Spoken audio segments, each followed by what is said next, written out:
se hará comienzo de la clase abierta sobre la enseñanza de las ciencias desde el enfoque CTS, perspectivas y propuestas para el aula, en conjunto con la presentación del libro Educación, Ciencia, Tecnología y Sociedad. Este libro se enmarca en propuestas de educación científica con enfoque CTS, Ciencia, Tecnología y Sociedad, para alfabetizar científicamente a la sociedad. El objetivo que presenta este libro es ofrecer un material que pueda ser utilizado por el profesorado de los distintos niveles educativos de tal forma que la educación CTS pueda llegar a las aulas. Asimismo, el abordaje de cada propuesta permite su inclusión en asignaturas de las ciencias sociales y de las ciencias naturales.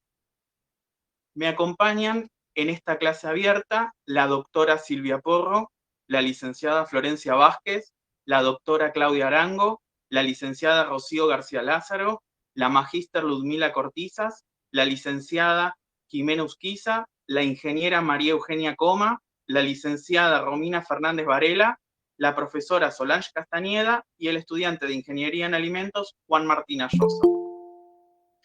La próxima diapositiva. Bueno, ¿cómo se va a organizar esta clase abierta? Para esto la hemos dividido en 4 secciones. En la primera parte haremos una breve introducción de lo que incluye este libro y cómo fue el surgimiento. Luego la doctora Silvia Porro brindará algunas palabras en relación a la educación CTS. La tercera etapa se hablará acerca del formato que tienen las distintas propuestas que presenta el material. Y por último, el equipo de autoría explicará las propuestas que están incluidas en este libro. Para eso, durante la etapa final de cada una de las secciones, va a haber la posibilidad de poder leer comentarios y preguntas que se harán a través del chat. Lo que sí les pedimos es que todo tipo de comentario y de preguntas que se realicen se hagan por medio del chat y que no se activen los micrófonos para justamente mantener, digamos, la conectividad y el correcto traspaso de las diapositivas. La siguiente. Bueno, ¿qué incluye este libro? Este libro está organizado en 3 partes, presenta el prólogo que está escrito por la doctora Silvia Porro, luego se presentan una introducción que está escrita por referentes internacionales en enseñanza de las ciencias, la doctora María Antonia Manacero Mas y el doctor Ángel Vázquez Alonso de la Universidad de las Islas Baleares, que hablan justamente sobre los 50 años de la educación CTS y sus aportaciones al desarrollo del pensamiento crítico y del pensamiento científico. La siguiente. Luego se presentan diferentes propuestas para trabajar en el aula relacionados con el ambiente, con la alimentación para los seres humanos y las mascotas, y con temas en los cuales el desarrollo científico y tecnológico repercute en la sociedad actual. Tal es así que se incluyen propuestas relacionadas con los humedales urbanos argentinos, la presencia de arsénico en el agua, alternativas biodegradables para el envasado, la minería a cielo abierto, la arqueología del paisaje, las características y el uso de la yerba mate, la manipulación de alimentos durante la Navidad, la alimentación del perro y su historia, las cuestiones de género y seguridad alimentaria, aspectos relacionados a la anatomía y la arqueología, y sobre aplicaciones de la química a la vida cotidiana, como los biocatalizadores y la quiralidad de las moléculas. Siguiente. Bueno, ¿cuál fue el contexto del surgimiento de esta propuesta? Justamente, muchas de las propuestas que se están presentando en este libro surgieron a partir de actividades de extensión que fueron trabajadas en conjunto con el profesorado. También a partir, digamos, de propuestas áulicas que fuimos llevando a cabo en los últimos años. Algunas de las propuestas también pretenden justamente cubrir algunas carencias encontradas en investigaciones, como por ejemplo en relación a lo que es los aspectos de anatomía del aparato locomotor. E incluso algunos capítulos también surgen a partir del desarrollo de tesis, tesinas o trabajos finales. A modo de ejemplo, se puede mencionar el trabajo de Arsénico en Agua, que surge del trabajo final de Ingeniería en Alimentos que estamos dirigiendo junto a la doctora Silvia Porro, de la estudiante Micaela Condolucci, que hoy no pudo estar presente, pero que también es autora del presente material.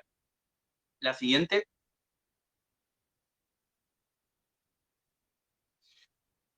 Nosotros fuimos realizando dentro del grupo de investigación en enseñanza de las ciencias que dirige la doctora Silvia Porro en la Universidad Nacional de Quilmes, diferentes actividades enmarcadas en proyectos de extensión desde, digamos, hace muchísimo tiempo. Yo personalmente me incorporé en el 2012 como integrante y hoy por hoy tengo la suerte de estar trabajando, digamos, en la dirección, que en eso hago públicamente y le agradezco la confianza y la preparación que me dio la doctora Silvia Porro y la doctora Claudia Arango para llegar a cabo estas propuestas.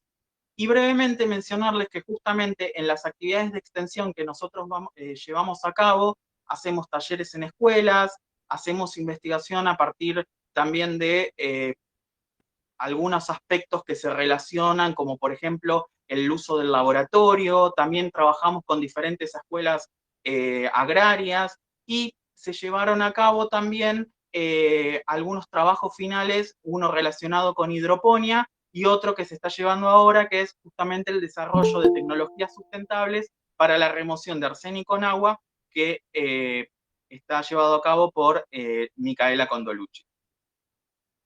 La siguiente. Bueno, acá en esta primera parte, no sé, Rocío, si hay alguna consulta, algún comentario. No, por el momento en el chat de Meet no hay ningún comentario. Gracias. Romina, no, por ¿hay favor. algún comentario? No, Dani, por Facebook tampoco. Perfecto. Es importante mencionar que nosotros cuando vayamos haciendo estos cortes para las preguntas, van a tener representado ahí el contacto de las 3 personas que compilamos este libro, que es la doctora Silvia Porro, la doctora Claudia Arango y yo, y también van a estar los datos para que puedan llegar a conseguir este material a partir de el Facebook, el Instagram y el WhatsApp de la editorial. La siguiente. Bueno, a continuación, la doctora Silvia Porro brindará unas palabras acerca de la enseñanza de las ciencias desde la perspectiva CTS. Gracias, Dami. Bueno, la doctora Silvia Porro vengo a ser yo, lo dijo 50 veces, pero bueno, él porque me quiere. Rarito dar clase así, charlar así, pero bueno, es lo que nos toca, ¿eh? Y lo pasaremos adelante como tantas otras cosas que hemos hecho en la vida. 2 cosas. Antes de hablar quisiera decir unas palabras, como decía un viejo cómico, que solo se acordarán aquellos que ya peinan canas. 2 cosas, no, en serio. Vieron que como no podemos manejar nosotros directamente las diapositivas, tenemos que decir la próxima, la próxima, la próxima, por eso tengan paciencia, por ahí se tarda un poquito. Para los que son ansiosos, digo, como yo, por ahí. Y la segunda cosa que les quería decir es que cuando yo diga los profesores, obviamente estoy entendiendo los profesores y las profesoras. Cuando yo diga los estudiantes, estoy entendiendo los estudiantes y las estudiantes. Digo esto porque yo, que me he convertido en una obsesiva del discurso inclusivo cuando escribo, no es lo mismo oralmente. O sea, son muchos años que hablamos así y bueno, eso quería aclarar. Bueno. Lo que ven ahí es un diagrama de la educación CTS, que ahora voy a tratar con unas poquitas palabras de explicarles qué entendemos nosotros por eso. Ese diagrama lo van a encontrar muy bien explicado en el primer capítulo del libro, que es el que escriben la doctora Manacero Mas y el doctor Vázquez Alonso, que como dijo muy bien Damián, son de la Universidad de las Islas Baleares y que son unos didactas de las ciencias espectaculares, además de ser unas personas generosísimas y que hace ya muchísimos años que trabajamos con ellos en proyectos iberoamericanos. Así que les dejo siempre les voy tirando cositas para que tengan ganas de leer el libro. Este diagrama en particular se los dejo para que lo lean donde está muy bien explicado. La próxima, por favor. Bueno, ustedes saben que cuando, espero que todavía tengan esa costumbre, los padres, las madres, los tíos, las tías, de contarles cuentos a los chicos, comenzábamos con había una vez.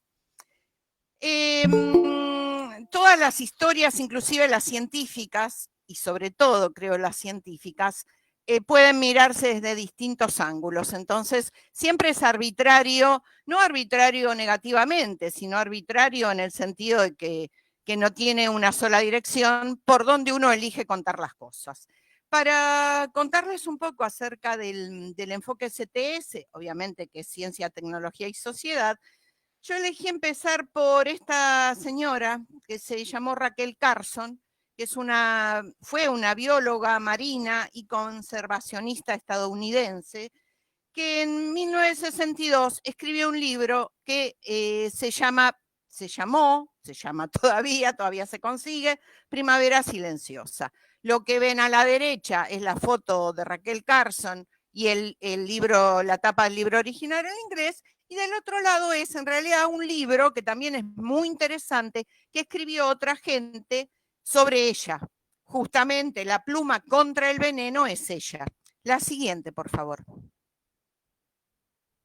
Bueno, como les decía, Raquel Carson escribió este libro hizo una investigación acerca de los desastres ambientales y el uso de productos químicos en la agricultura, que ya en aquel entonces, hace 50 años atrás, estaban sucediendo. O sea, nosotros que trabajamos en la química, en la bioquímica, quisiéramos decir todas las cosas buenas que hicimos, pero creo que se saben, pero también lamentablemente se han utilizado mal. Y uno de los problemas, digamos, los productos químicos en la agricultura han sido muy buenos, pero también han provocado desastres. Y es en aquel entonces, una de las primeras voces que surgió contra esto, o al menos para alertar esto, fue Raquel Carson. A partir de esto, no solo esto, pero a partir de esto empezó a surgir un movimiento denominado Ciencia, Tecnología y Sociedad, que les diré que los primeros que comenzaron con esos movimientos fueron los colegas de las ciencias sociales, sociólogos, filósofos, historiadores, que en general, como yo digo, algunos se van a enojar, piensan a veces más que nosotros, o sea, se cuestionan las cosas más que nosotros. Cuando digo nosotros, a pesar que yo ya estoy en las dos patas en otro lado, nunca me olvido que soy doctora en bioquímica y entonces estoy formada por ese lado, en lo que llamábamos ciencias duras. Por suerte ahora nos ablandamos un poco. Bueno, la cuestión que ese movimiento, ya les digo, surgió a partir de las ciencias sociales y entre otras cosas lo que hizo fue fortalecer los cuestionamientos socioambientales sobre el papel justamente de la ciencia y la tecnología en el desarrollo de la sociedad. La siguiente. Eso comenzó, ya les digo, por mediados de los 60. Pasaron algunos años, porque ustedes saben que la educación es un campo que es magnífico, pero que tiene su inercia, o sea, le cuesta cambiar, le cuesta arrancar, le cuesta un poquito, ¿no? Somos un poquito estructurados. Pero bueno, ya más o menos en la década del 80, por los principios de los 80, los estudios CTS también comenzaron en el campo educativo y desde un principio CTS defendió y sigue defendiendo obviamente la idea que la educación científica se tenía que ampliar más que solo decir los contenidos, sino además contar un poco cómo es la naturaleza de la ciencia, o sea, qué implica eso, qué relaciones existen entre la ciencia y la tecnología, cuáles son las implicaciones sociales de la ciencia y la tecnología, y obviamente todo esto implica, con respecto a lo que es la enseñanza tradicional, un cambio de paradigma.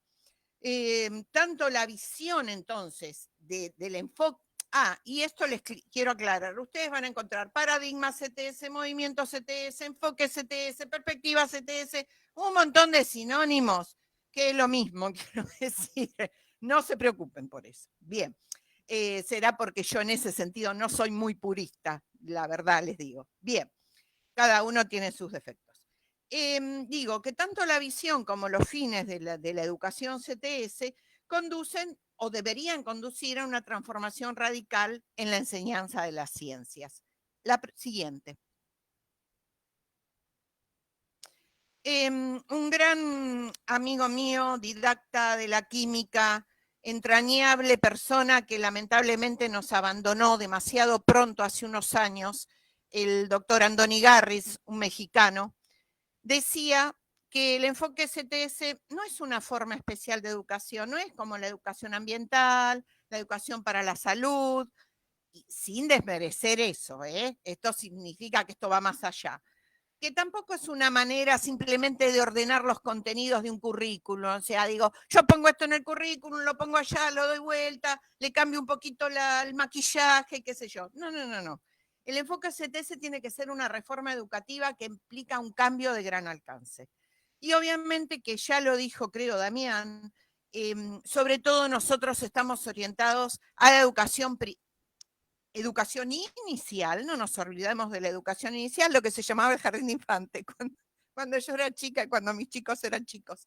La educación primaria y la educación secundaria. No porque no nos querramos dirigir a nuestros colegas universitarios, digamos, pero sobre todo desde las disciplinas, evidentemente tendríamos que hacer una charla distinta, ¿sí? Bueno, la próxima. Yo voy a elegir, porque uno tiene que elegir cuando tiene 15 minutos para hablar, una definición que me gustó, que fue escrita allá por los 90 por la Asociación de Docentes de Estados Unidos en ciencias, y acá, claro, en ciencias exactas y naturales, porque muchas veces se cree que ciencias es solo eso, y no, ciencias son todas, después la doctora Arango les contará un poquito más acerca de eso. Bueno, la cuestión que esta gente, una de las cosas que dijo es que el enfoque CTS es la enseñanza y el aprendizaje de la ciencia en el contexto de la experiencia humana, porque si no, ¿para qué? Ya vayámonos preguntando, ¿para qué enseñamos? ¿Qué queremos que aprendan nuestros estudiantes? ¿Para qué? La siguiente. Bueno, acá pusimos solo algunos de las propuestas, o sea, de las características que dice esta asociación que tienen que tener los programas CTS. Las demás se los dejo como deber, maestrita Ciruela, para cuando lean el libro se den cuenta qué otras características tienen los programas CTS. Bueno, evidentemente, básicamente es la identificación de problemas sociales relevantes que sea de interés para nuestros estudiantes y que tengan impacto local o global, qué sé yo. No sé si les suena, por ejemplo, el COVID-19, no sé si les suena de algún lado. Obviamente en el libro no van a encontrar eso porque este libro lo escribimos, empezamos a escribirlo bastante antes y cuando nos agarró la pandemia, por eso estamos acá presentándolo. Pero ese sería, por ejemplo, un problema social relevante que se podría tomar desde distintas disciplinas para enseñar las distintas disciplinas. Otra característica sería que el poder usar, para poder pensar acerca de ese problema, los recursos locales. Obviamente cuando llamamos recursos, llamamos tanto a los recursos humanos como a los recursos materiales, para poder buscar la información que deberíamos utilizar para resolver el problema. Y bueno, y otra cosa que es fundamental y que queremos diferenciarnos de la actitud pasiva del estudiantado, que es la de la enseñanza tradicional, tendría que ser una participación activa del estudiantado en la búsqueda de esa información y que obviamente permita resolver esos problemas que aparecen en la vida real. La siguiente. Muy bien. ya les digo, hay más características de eso, cualquiera que los quiere buscar, busca en el Google académico o en el que ustedes quieran, programa CTS, la Asociación de Estados Unidos, y la van a encontrar. Y acá les traje, porque a mí me gusta, ¿para qué voy a decir cosas yo? Que aparte las digo, si hay gente que escribió y escribió muy bien. Dos didactas de las ciencias muy buenos, estos españoles, que son Acevedo Romero y Acevedo Díaz, dijeron hace ya casi 2 décadas que la historia de los estudios CTS es bipolar, y bipolar positivamente. ¿Por qué lo dicen de esta manera? Porque, como les dije antes, desde sus orígenes fueron abordados por las ciencias sociales. Fueron como que los de las ciencias sociales nos dijeran a nosotros, ojo, ojo, científicos, ingenieros, ¿dónde trabajan ustedes? ¿Qué es lo que están haciendo? Queremos saber, el pueblo quiere saber de qué se trata. Y por el otro lado, sí, y esto hay que decirlo, muchos de los científicos tomaron el guante, los científicos de las ciencias exactas y naturales, de las ciencias experimentales, y los tecnólogos, y empezaron a hacer divulgación para incentivar la comprensión pública de la ciencia, de la tecnología, y cómo se puede contribuir a la solución de los problemas que por ahí se crearon. Sí, otra. Bueno, como les dije, desde que los dos Acevedos, como les digo yo, dijeron esto, que hace como 20 años, acá puse, ha pasado más de una década, en realidad sí, ha pasado más de una década porque pasaron casi 2, permitió que la didáctica de la ciencia se fuera reforzando, sobre todo en nuestros países. Cuando yo abandoné, entre comillas, el laboratorio hace unos 15 años, digo abandoné porque yo durante muchos años fui investigadora CONICET en microbiología aplicada, o sea, y después dije, acá lo que hay que hacer es mejorar la didáctica de la ciencia, vamos a pasarnos a este lado, y en aquel momento todavía estaba bastante discutido quiénes éramos los didactas de la ciencia, porque a los de las ciencias exactas y naturales nos daban con un caño, decíamos que nosotros no éramos científicos. Y los educadores, seamos sinceros, tampoco les gustaba, que dicen, ¿y esta bioquímica qué se mete acá en educación? Bueno, por suerte eso, que ya hacía rato que está instaurada la didáctica de las ciencias como una disciplina en Europa y en Estados Unidos, tengo que decir realmente que hoy en día también lo está en nuestro país. Y creo que lo más importante es haber podido constituir equipos interdisciplinarios. De hecho, nuestro equipo, fíjense, y ojo, no hablo de todos los autores porque si no me van a matar, me voy a pasar con el tiempo, pero fíjense que ya en los compiladores de este libro, que son 2 personas que yo quiero al infinito y más allá, que son la doctora Claudio Arango y el ingeniero Lampert, fíjense, la doctora Arango es licenciada en educación y doctora en ciencias sociales, el ingeniero Lampert es ingeniero en alimentos, y una servidora, soy doctora en bioquímica. Así que equipo más interdisciplinario que ese puede haberlo, pero la verdad que eso es lo que incentiva la educación CTS. Y tenemos un lenguaje propio, que se van a dar cuenta, no es ni el lenguaje estricto de la química, de la biología, ni el lenguaje estrictamente educador, que igual cuando nos salimos de ahí la doctora Arango nos pone en camino. Otra. Bueno, imagínense que yo enseñé química 40 años, así que me van a permitir que cuando me tengo que dar un ejemplo con una disciplina, lo primero que hago es elegir la química. Esta frase fue escrita en el contexto de una asociación inglesa que desarrolló proyectos educativos para adolescentes entre 14 y 17 años, allá en la década, a fines de la década de los 80, y fueron muy, muy populares en Inglaterra. Realmente los ingleses hicieron muchísimo por la enseñanza de la ciencia, produjeron un montón de material, y fíjense que me gustó la frase que ellos dijeron en cuanto bien CTS dice, la química no es solo un tema teórico, también se trata de hacer cosas. Se trata de tomar materias primas del mundo que nos rodea, convertirlas en productos que ayudan a satisfacer nuestras necesidades cotidianas. Entonces, ¿por qué insistir en la primaria y sobre todo en la secundaria con las fórmulas, las ecuaciones, que la gente se aburre y dice, ¿qué me sirve esto? Si la química es otra cosa, hay tantas cosas que podemos tomar desde nuestra vida cotidiana. La siguiente. Y para que no se me enojen los de biología, esto lo tomé de un artículo, ahí abajo ustedes ven los autores, que incentivas a la lectura de textos, ¿no? Dentro de la educación, y tiene que ver con la enseñanza de la biología, que dice que fue la ciencia que más desarrollo tuvo en el siglo XX, pero que todavía subsisten problemas relacionados con la calidad de su enseñanza, así como la química y de física, etcétera, etcétera.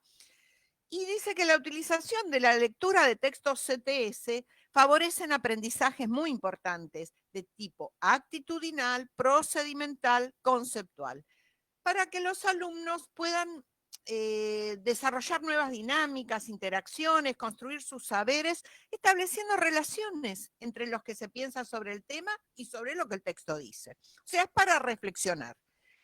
La idea es que con esto se incentivan los profesores, los futuros profesores, o sea, quienes están estudiando los profesorados, para indagar sobre los propios conceptos previos, no solo sobre lo de los alumnos, favoreciendo la toma de conciencia acerca de la importancia que tiene el conocimiento y del control de las estrategias para mejorar la propia práctica. Sí, la siguiente. Muy bien. Entonces, en los minutos que tenía, espero haberles dado un primer panorama para aquellos que no lo conocían del enfoque CTS.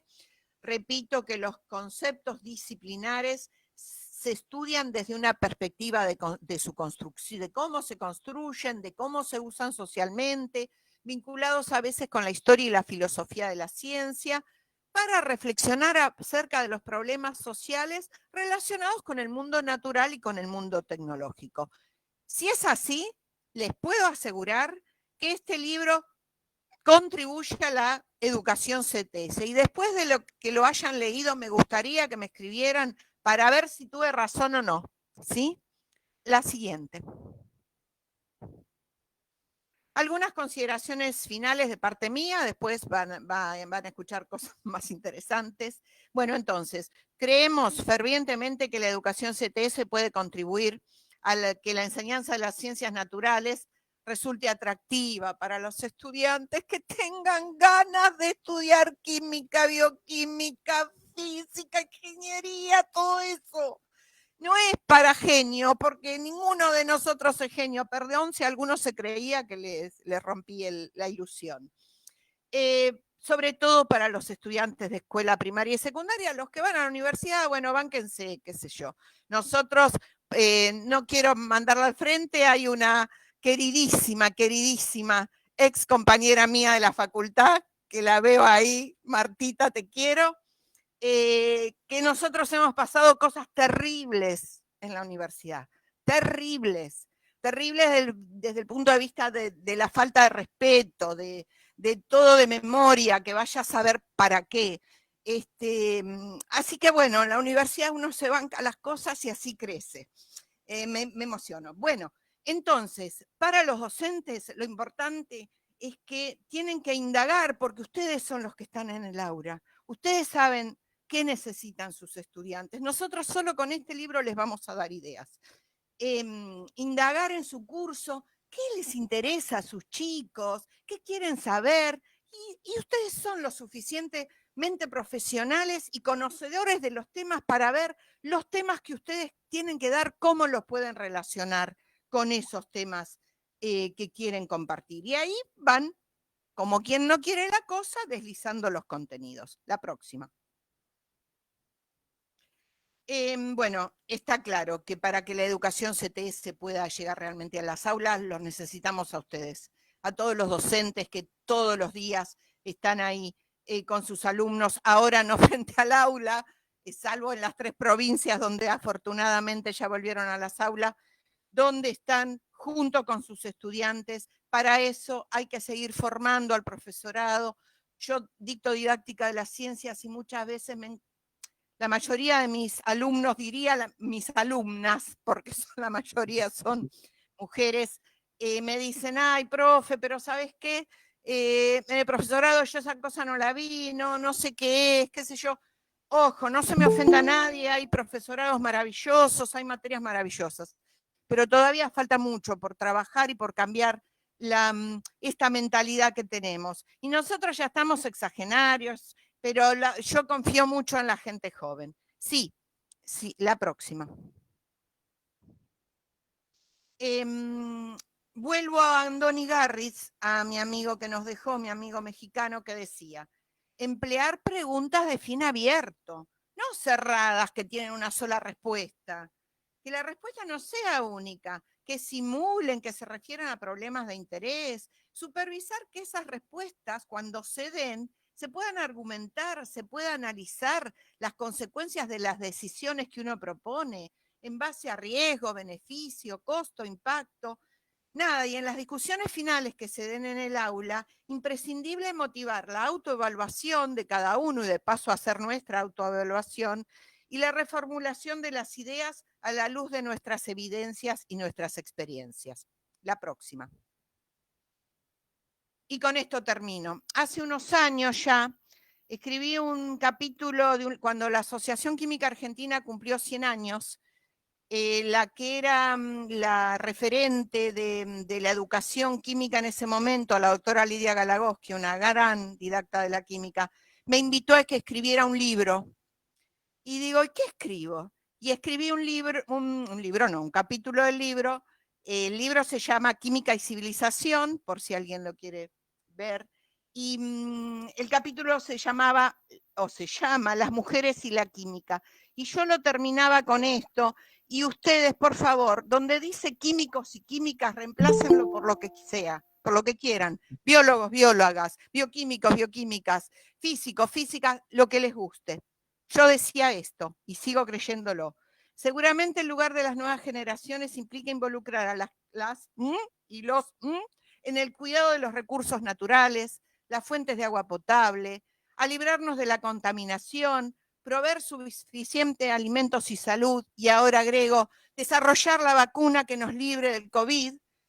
En definitiva, seguir contribuyendo con nuestra tarea al cambio de la sociedad, para acercarnos a un mundo más justo para todas, todos, todes, como quieran, más allá del género. Muchas gracias por la atención y ahora vendrán palabras mejores. Bueno, muchas gracias Silvia por tu presentación. Realmente para quienes fuimos tus alumnos en Química 2 fue volver un ratito a nuestras épocas de juventud, ¿no? De cuando cursamos con vos Química 2, así que bueno, vamos a dejar este espacio para ver si hay algunas preguntas. Mientras tanto, a ver, Rocío, ¿hay algunas preguntas en el chat? No, en el chat de Meet no hay preguntas. Perfecto. Si alguien quiere hacer alguna pregunta, tenemos ahora un tiempito, digamos, para que lo puedan hacer. Romina, mientras tanto, ¿en Facebook hay alguna pregunta? No, Dani, tampoco hay preguntas en Facebook. Perfecto. Bueno, también agregar, y para dar este espacio por si alguien quiere hacer algún tipo de consulta en el chat, que como dijo Silvia, también esto de ya lo van a ver me estoy adelantando, digamos, estoy spoileando la tercera etapa de la charla, pero este perfil interdisciplinario que nos une a todos, o sea, no solamente en la compilación, sino también en el equipo de autoría que tenemos desde biotecnólogas, arqueólogas, geógrafas, un estudiante casi ya por recibirse de veterinario, Así que bueno, eso también es un abanico muy, muy grande y como dijo Silvia, eso de dejar eso de químicos y químicas abierto para poner lo que uno quiera. Así que bueno, Rocío, si no hay preguntas, entonces avanzamos. Avancemos. Perfecto. Jime, la siguiente. Bueno, a continuación, la doctora Claudia Arango brindará algunas palabras justamente sobre cómo son estructuradas las propuestas que se incluyen en este libro.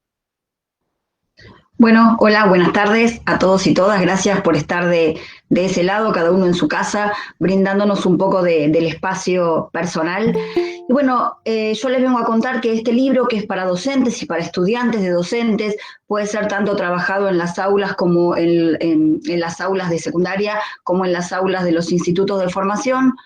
Viene armado, estructurado con, bueno, el prólogo, como lo dijera Damián, y esa primera parte donde nos hacen ese recorrido histórico de los estudios CTS para ver de dónde salen las propuestas y cómo surge todo este movimiento.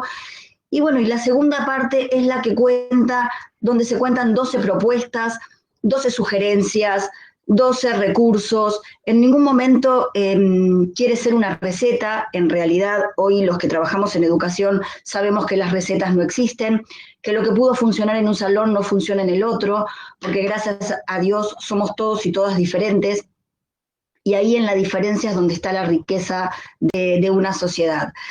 Así que estas propuestas solo pretenden hacerlos pensar en otra forma de pensar esa ciencia, ese tema que a veces se hace difícil de acercar a los estudiantes y a las estudiantes. Así que, como decía recién Silvia, es un equipo interdisciplinario, y tratamos de venir un poco a romper con la vieja disputa de las ciencias sociales y las ciencias naturales, que aún algunos todavía algunos se empeñan en ver si cuáles son ciencias, cuáles no. Digo, se arman debates interesantes y bueno, igual bienvenidos los debates, que de eso se trata este libro también. Queríamos comentarles que este libro está escrito en lenguaje inclusivo, no con la utilización de la X, no con la utilización de la E, sino siguiendo algunas sugerencias de guías y manuales editados por universidades, como por ejemplo la Universidad de Barcelona, que tiene una guía muy interesante para el uso del lenguaje no sexista. Y seguramente se preguntarán por qué la imagen de la doctora y tan queridísima Dora Barrancos. Sí está relacionado, obviamente, con el lenguaje inclusivo, pero la verdad que les quiero contar una frase que escuché en una de las tantas conferencias a las que asistí, en donde ella planteaba que las ciencias son productos de una actividad humana.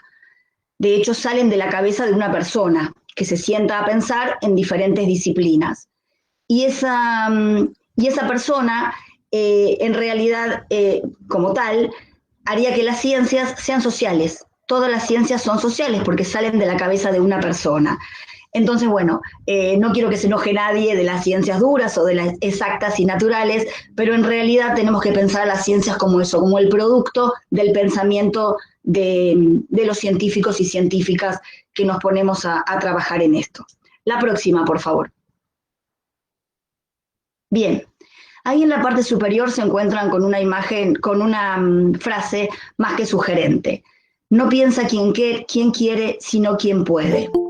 La verdad que los docentes y las docentes tenemos la responsabilidad de que cada una de las clases, de las actividades que presentamos, estén orientadas a eso, a generar un pensamiento en el otro, a promover el aprendizaje del pensar. No por poner la palabra pensar o pensamiento en el pizarrón y dar una definición de diccionario, va a generar que el otro o la otra piense. Digamos, cada una de las actividades tienen que estar pensadas para generar dudas, para generar interés, para provocar que el otro haga preguntas y tal vez se enoje y vaya a buscar alguna respuesta. Bueno, por ahí es por donde avanza el pensamiento y más aún el pensamiento crítico. Bien. Cada uno de los capítulos tienen un título disruptivo, muchas veces es cómico, es provocador, porque lo que busca es eso, es atraer la atención, es generar interés. Seguidito del título vienen las herramientas de pensamiento crítico. Cada uno de los miembros del equipo de autoría han pensado, bueno, estas actividades, este desarrollo de esta propuesta está pensado para estimular diferentes tipos de pensamiento crítico, pensamiento complejo, análisis, conclusiones, y ahí se las van a encontrar.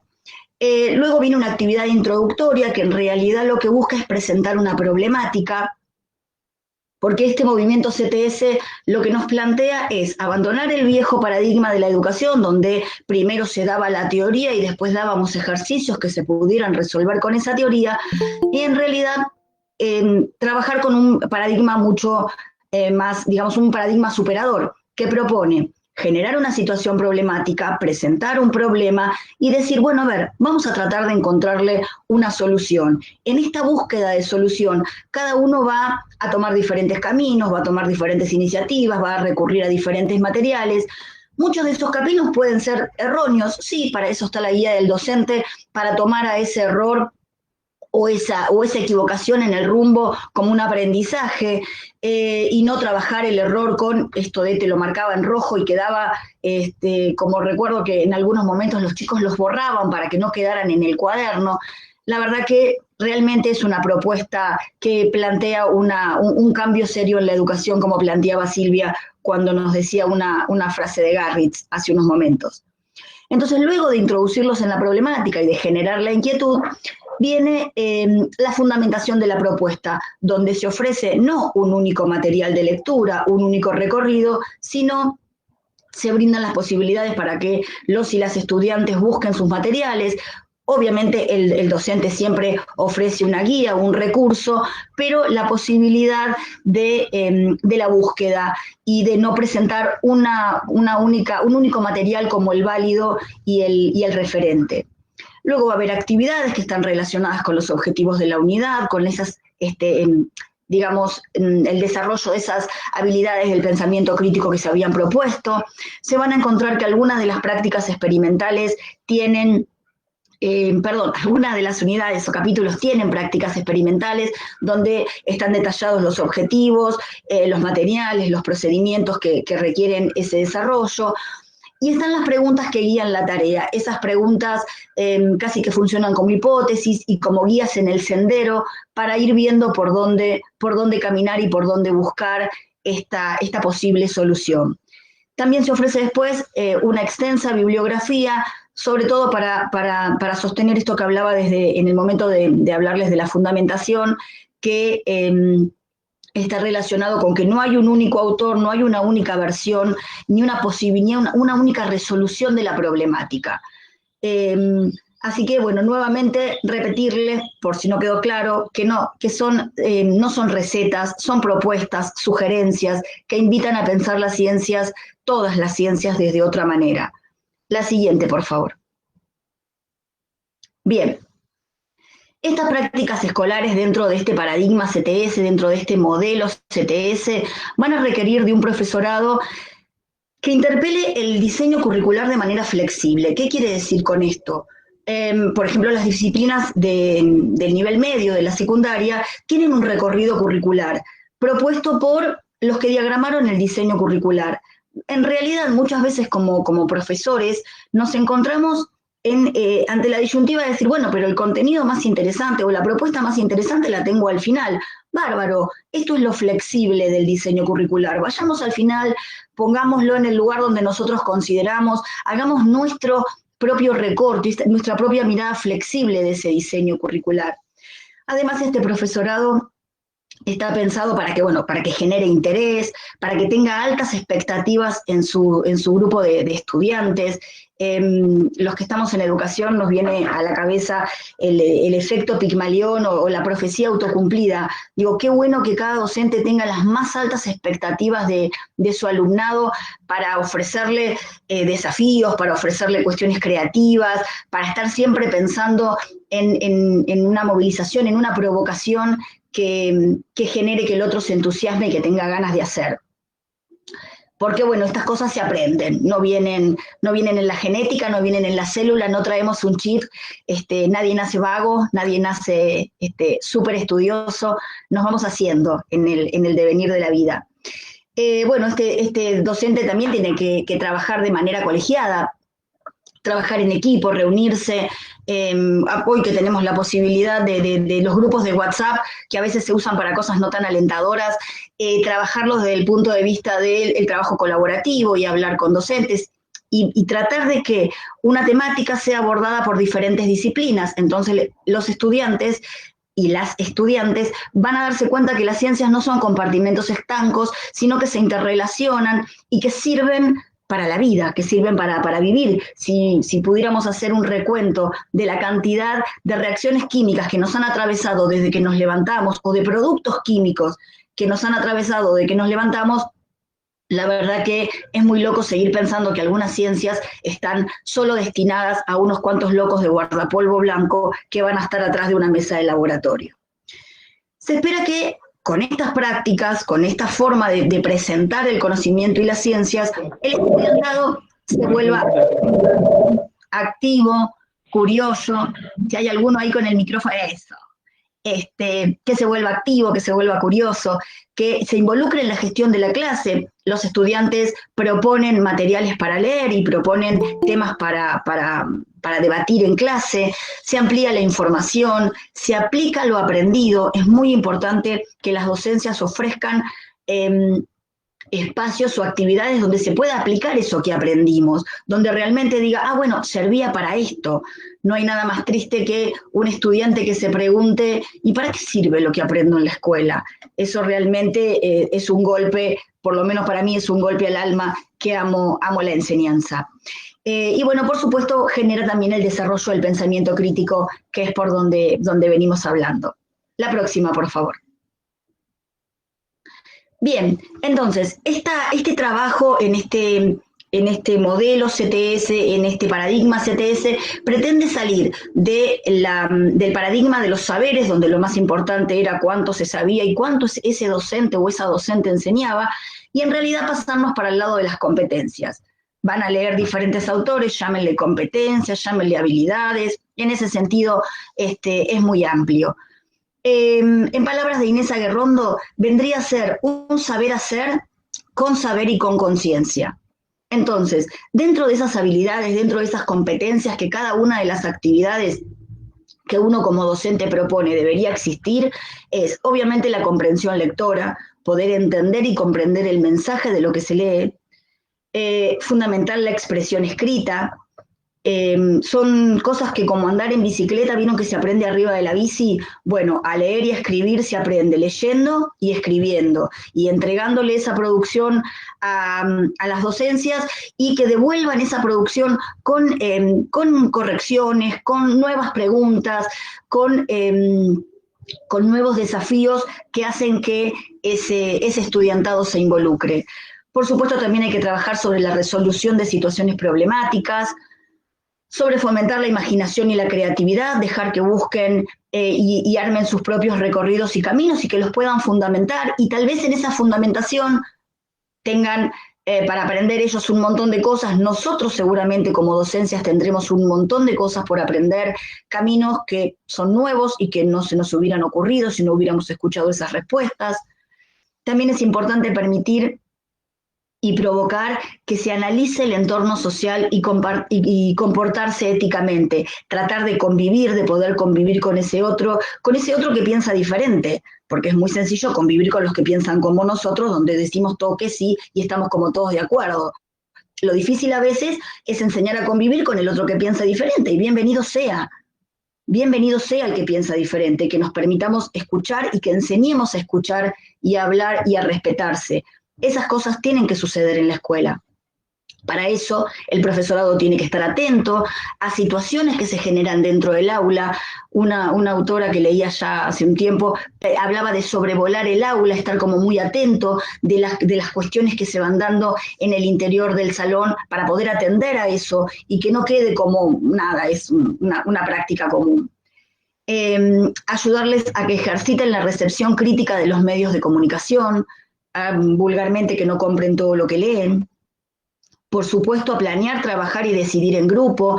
El mundo que les queda por delante es un mundo de trabajo colaborativo, de trabajo en equipo. ¿Por qué no poder generar estas cosas desde la escuela? y por qué no también trabajar con las familias, que a veces también se resisten al trabajo en equipo. Enseñarlos a ubicar, seleccionar y utilizar de manera crítica la información acumulada. Toda esta información que realmente no todos, desgraciadamente, pero muchos de los estudiantes y las estudiantes tienen a su alcance a través de Internet y que realmente, bueno, puedan discernir y seleccionar aquella que sea confiable y de lugares que les permitan arribar a buen puerto. Creo que esa era la última, ¿no? Bien, viene la parte de las preguntas. Bueno, muchas gracias, Claudia, por la presentación. Así que bueno, pasamos a la etapa de preguntas, si es que hay alguna. También hacer una aclaración que si hay alguna pregunta, podemos participar todos los del equipo, no es necesario que responda alguien en particular, salvo que la pregunta esté, digamos, para alguien en particular. Así que, bueno. Rocío, ¿hay alguna pregunta en el chat de Meet? Sí, por acá tenemos dos preguntas. La primera es en relación al lenguaje inclusivo. Preguntan si se opone al uso de la X o de la E. No, la verdad que el trabajar en el sistema educativo es imposible oponerse, prohibir o imponer algo. En realidad la idea es abrir espacios de debate, como decía recién, abrir espacios de debate que permitan fundamentar y sostener las propuestas y tomar decisiones en grupo. La verdad que me vienen a la cabeza palabras de Philippe Mérieux, donde plantea que la educación es convencer sin vencer. ¿Y la otra pregunta? Sí, la otra pregunta dice, ¿qué se toma como referencia para realizar la interdisciplinariedad en las propuestas? Bien, básicamente es el diálogo entre los profesores, donde pueden empezar a ver las problemáticas desde diferente lugar, problemas de contaminación se pueden ver tanto desde las ciencias sociales como desde las ciencias naturales, desde la química y desde la física. Es muy importante analizar el contexto donde está enmarcada la institución, entonces va a ser que se puedan hacer frente a tal vez, por poner el ejemplo de la contaminación, situaciones en las que está inmersa la comunidad, pero básicamente es el diálogo. Sí, si me permiten, agrego Sí. algo más.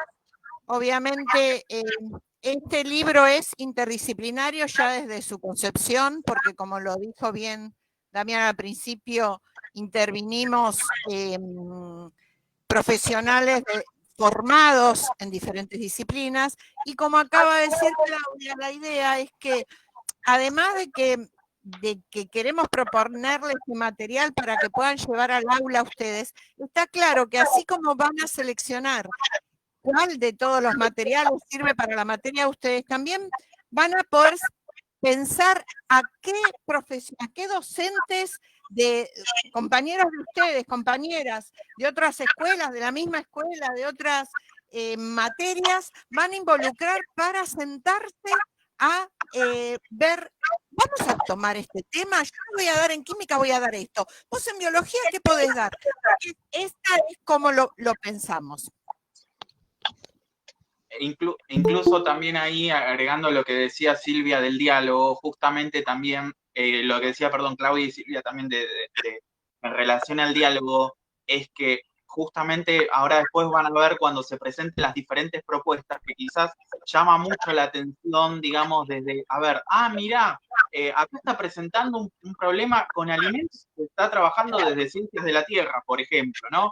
O como van a ver, digamos, distintas propuestas de que, como también dijo Silvia, de poder tomar, digamos, o poder decir, bueno, yo lo puedo trabajar desde acá, y no decir, bueno, este tema es de química o este tema es de biología, sino como que a ver, ¿qué parte puedo ir construyendo yo con los estudiantes de esta determinada problemática?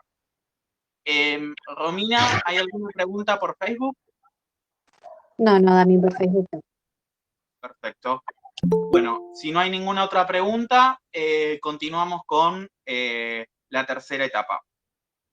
Bien, en esta tercera etapa, lo que se va a realizar es que el equipo de autoría va a explicar brevemente justamente cuáles son las propuestas que se trabajan en este libro y que las puedan llegar a conocer, que les puedan ver la problemática que se plantea y de esa manera poder, digamos, optarlas para poder trabajar o para poder reestructurarlas, digamos, para trabajar otros determinados temas.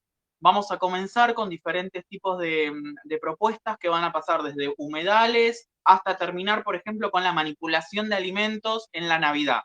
Así que hay una variedad de temas que van a permitir justamente retomar esto del carácter interdisciplinario. La siguiente. Bueno, le cedo la palabra a la magíster Ludmila Cortizas, quien explicará su capítulo. Bien, bueno, buenas tardes a todos, a todas por estar acá. Les cuento que junto con Martín Llanerot, que es del área de química, y yo desde la geografía, escribimos este capítulo que se llama Transformaciones socioterritoriales en áreas de riesgo hídrico, el caso de los humedales argentinos, más que nada en ámbitos urbanos. Como para meterlos un poco en tema, algunos de los conceptos que fueron trabajados en esta propuesta tienen que ver con el de espacio urbano, también el de ciudad, cómo los diferentes actores sociales van a intervenir en este espacio urbano, lo van a ir transformando. Se va a dar un proceso de expansión de la ciudad sobre áreas bajas y humedales que van a tener diferentes funciones ecosistémicas, como por ejemplo la regulación de los excesos hídricos en momentos de precipitaciones, que sean abundantes y también de crecida de cuerpos de agua. También van a mantener la calidad de las aguas, son esponjas naturales y también pulmones verdes. Como se puede ver, si Jime sos tan amable de pasarme eso, se puede ver el humedal en su ambiente natural, que son territorios puramente bajos y también justamente mantienen esta humedad. Se va a dar una gran construcción de emprendimientos residenciales cerrados acuáticos sobre estos territorios y por lo tanto se van a dar diferentes transformaciones, justamente a partir de la elevación del terreno para la construcción de polders o terraplenes. Esto va a generar una serie de impactos, va a cambiar la naturaleza del humedal, va a generar una gran sequedad, va a haber una gran capacidad de absorción que va a estar de alguna manera alterada. Además se va a dar una gran pérdida forestal, una crisis también del sistema hidráulico y un proceso de inundaciones, y además se va a dar un gran proceso de vulnerabilidad social y situaciones de riesgo. Como se puede ver en la siguiente imagen, cambia completamente la fisonomía del humedal y se va a ver una gran sequedad en el mismo. Si se puede pasar a la otra filmina. Entonces, lo que buscamos en esta propuesta fue problematizar de alguna manera la acción de la sociedad en estos ambientes frágiles, desarrollar capacidades de comprensión y análisis crítico en los y las estudiantes, y además reconocer cuáles son los impactos socioterritoriales que genera el proceso de transformación de los humedales urbanos, que va a estar llevado adelante por la acción de diferentes actores sociales. Para llevar adelante esta propuesta, pueden ser muchísimas otras actividades. Acá planteamos el trabajo con fragmentos de textos para realizar un análisis crítico del proceso de transformación de humedales urbanos a través de 3 casos diferentes, y además también se plantea una breve práctica experimental para mostrar un poco el modo de funcionamiento de filtración de los humedales, con el fin de comprender de una manera práctica los impactos que se pueden producir a partir de justamente su transformación. Por eso es como se puede ver en la imagen, la idea de la práctica experimental es hacer una botella con diferentes materiales y así de esa manera ver cómo funciona el humedal de manera artificial. Bueno, algo breve, pero justamente para que después lo vayan a leer. Muchísimas gracias. Gracias a vos, Ludmila, por la claridad. Pasamos a la siguiente. Le cedo la palabra a la licenciada Rocío García Lázaro. Muchas gracias, Damián. Buenas tardes a todos y todas. El título de la propuesta, ¿sí?, que les traigo en el día de la fecha está titulado como Ciencia, Tecnología y Sociedad de la Yerba Mate. Tomando como tópico generativo a este vegetal, se pueden trabajar diferentes aspectos. En primer lugar, la yerba mate tiene una importancia destacada en nuestra cultura. Es un símbolo nacional que nos identifica como argentinos y por otro lado, no debemos perder de vista que es una planta autóctona, la cual se desarrolla en un lugar geográfico determinado de nuestro país, el cual comprende a las provincias de Misiones y Corrientes. Otro de los aspectos, pero quizás menos conocido, es la importancia económica que tiene este cultivo. El 87% del producto industrializado se comercializa en el mercado interno, mientras que el 13% restante se exporta a diversos países en el exterior. Es preciso señalar que este cultivo es estratégico desde el punto de vista de ocupación de mano de obra y a su vez moviliza a los sectores productivos, industriales y comerciales. Por otro lado, desde hace ya algunos años, en el mundo científico se comenzó a estudiar con mayor detenimiento a este vegetal. Hoy sabemos que la yerba mate posee numerosos fitoquímicos, los cuales impactan de forma directa en la prevención de diversas patologías humanas. Pasamos a la próxima, Filmina, por favor. Por lo antes mencionado, los objetivos que persigue esta propuesta son los siguientes. Lograr que los estudiantes se familiaricen con procesos tecnológicos, específicamente con el proceso productivo de la yerba mate, generar que los estudiantes logren relacionar cómo diversos procesos industriales afectan a las propiedades del alimento y, por último, lograr que puedan comprender cómo este alimento impacta en la prevención de diversas patologías humanas. Es por ello que encontrarán los siguientes contenidos conceptuales. Una descripción botánica de la yerba mate, una sección donde se destaca la importancia económica del vegetal, otra donde encontrarán la tecnología de la producción de la yerba mate bien detallada, otra que incluye la fitoquímica y la fitoterapia relacionada con el vegetal, y por último encontrarán una sección titulada de la industria a la mesada del laboratorio, donde les propongo conocer y discutir con el estudiantado publicaciones científicas actuales, obviamente relacionadas con el vegetal. Muchas gracias. Gracias a vos, Rocío, por la explicación. Bueno, ahora me toca a mí hablar brevemente de este capítulo sobre geología de los alimentos, esto es lo que decía Claudia del título disruptivo, y la presencia de arsénico en agua, que escribimos junto a Silvia y a Micaela Condolucci, que no pudo estar presente.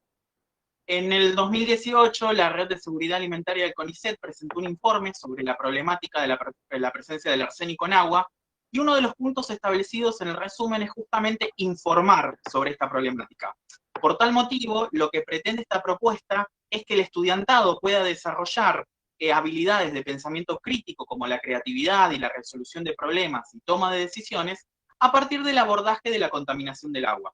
Sabemos que la contaminación del agua puede tener diferentes orígenes antropogénicos, es decir, cuando las sociedades somos los responsables de la contaminación, como se puede ver en la imagen, o también orígenes naturales, que para el caso del arsénico, el origen se debe principalmente a la presencia de fragmentos volcánicos en sedimentos loésicos en contacto con reservorios de agua, principalmente subterráneos. De esta manera, esta propuesta lo que pretende es trabajar la calidad de agua para el consumo humano, las características del arsénico, el origen geológico de la contaminación de agua por arsénico, las vías de ingreso al organismo, los efectos en la salud y la enfermedad conocida como hidroarsenicismo crónico regional endémico, además de las técnicas de remoción de este contaminante. Esto que les estaba mencionando, justamente, de mostrar estos temas, permiten trabajar tanto la problemática desde la biología, desde la geografía, desde la química, desde las ciencias de la Tierra y desde la física, por ejemplo. La siguiente. Además, justamente, esta propuesta permite hacer un análisis de un aspecto de lo que es la seguridad alimentaria de una manera interdisciplinaria. La propuesta está pensada para que se trabaje a partir de la legislación vigente, como por ejemplo el Código Alimentario Argentino, a partir de artículos periodísticos y a partir también del desarrollo de tecnologías sustentables, es decir, tecnologías de bajo costo que podrían solucionar problemáticas en la sociedad, que es lo que justamente Micaela Condolucci está trabajando en su trabajo final de Ingeniería en Alimentos. Y además se proponen diferentes prácticas experimentales que nos permitirían comprender el origen de la contaminación del agua. Listo. Bueno, me toca de vuelta hablar acá, Figuretti de vuelta, y nada, obviamente se van a reír con lo de la fotito, cualquier semejanza con la realidad es pura coincidencia.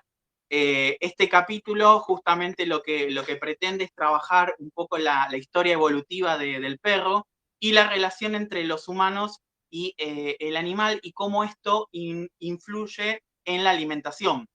Todos sabemos que la domesticación de plantas y animales acompañó a la evolución de la humanidad en diferentes épocas y cambios sociales. Y el perro fue uno de los animales domesticados por el humano, lo cual lo llevó a que se establezcan diferentes tipos de relaciones que, digamos, se vieron reflejadas en la alimentación, en la seguridad y en el cuidado. Entonces, justamente esta propuesta pretende trabajar la alimentación y la domesticación del perro siguiendo 3 etapas de acuerdo a una bibliografía del autor Gordillo, que es una primera etapa que es el comienzo del orden carnívora hasta la domesticación, una segunda etapa que es la domesticación como un profundo proceso de transformación alimentaria, y la tercera etapa que es el comienzo de la industrialización de alimentos para perros hasta la actualidad, es decir, trabajar las tecnologías de producción de alimentos, que es lo que comúnmente conocemos como granitos. Dentro de la propuesta se describen las 3 etapas mencionadas anteriormente desde un punto de vista interdisciplinario, ya sea desde la aparición del orden carnívoro, como podemos ver ahí una imagen, hasta los aspectos tecnológicos en la producción de alimentos y el vínculo social que establecemos hoy por hoy con nuestras mascotas. La siguiente. Entonces, esta propuesta pretende trabajar y muestra diferentes tipos de actividades. Estas actividades están relacionadas con los problemas complejos como la toma de decisiones y la resolución de problemas. Trabajar, por ejemplo, a partir de perros famosos, es decir, perros que aparezcan, o por ejemplo, a ver, qué representación hay del animal en diferentes series, en diferentes películas. Hay mucha gente que viene trabajando también, por ejemplo, conozco a 2 que fueron trabajando con Pokémon también, o sea, en relación a esto de trabajar con series y películas. Después también trabajar acerca de algún tema controversial, como por ejemplo, a ver, el tema ¿es carnívoro, es omnívoro? Y también llevar esto, y como decimos, que no es una receta, es decir, como nombramos acá el perro, podemos trabajar con el gato también.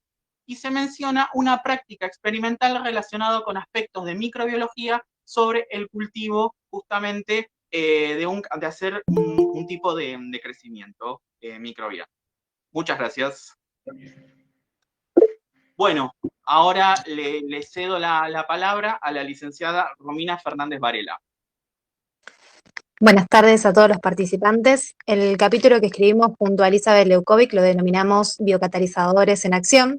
Sabemos como parte del universo de la biocatálisis que el término biocatalizadores es muy amplio y muchas veces es complicado de transmitir desde el profesor hacia el alumnado.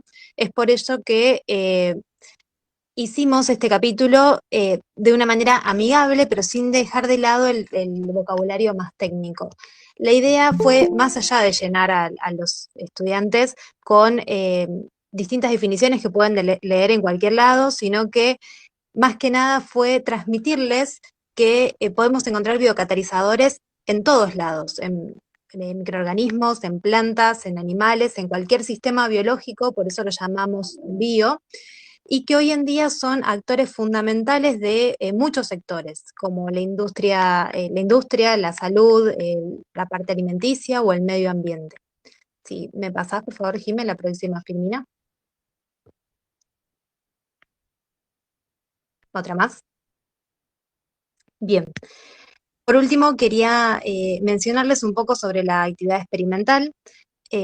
Mencionando esto que podemos encontrar biocatalizadores en cualquier lado, la actividad experimental es a partir de la degradación del agua oxigenada con la actividad catalasa que tiene una papa, ¿sí?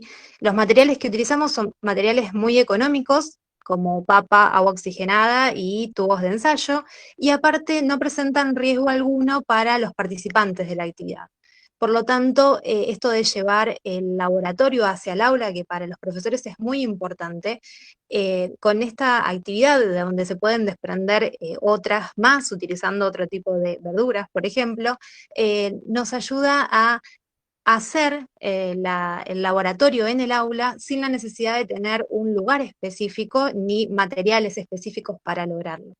Así que espero que disfruten tanto este capítulo y el libro en general como nosotros disfrutamos escribiéndolo.